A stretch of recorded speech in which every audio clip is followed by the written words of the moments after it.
Well, it's funny because sometimes in life it's more like we are governed by and we are led by our circumstances. You know, before I was so arrogant, I was so obnoxious, I thought I could go out and conquer the world, you know, and I thought I'd proven it to myself and everybody else that I could, and a lot of that was just my insecurity. We have a joke in recovery that I was an egomaniac with an inferiority complex. You know, I thought I was special, that I'm terminally unique, and it's so true, being in recovery allowed me to take a long, hard, honest look at myself, at my own character defects, and to work on those and address those, to look at the people I've harmed, to make amends.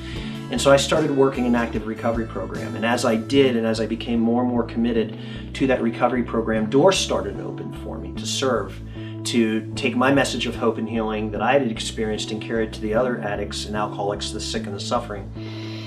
And as things would turn out, it got me back into the world of Annapolis, of politics, where Maryland was going through this opiate crisis, and the Governor Hogan, declared a state of emergency.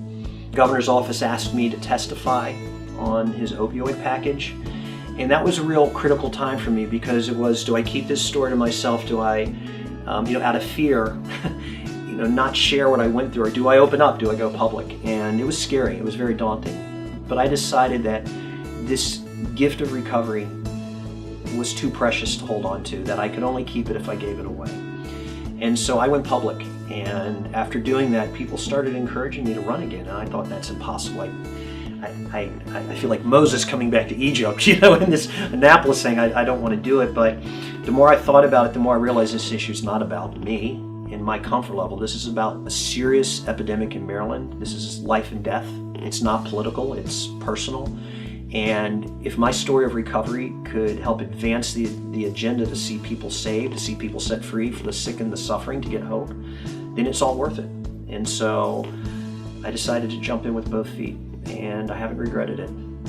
So I like to tell people that, politics, it's what I do, but recovery, living day by day in the grace of God, that's who I am. I am running primarily to address this epidemic. I am running to let my story of hopelessness turned into hope be shared with one person.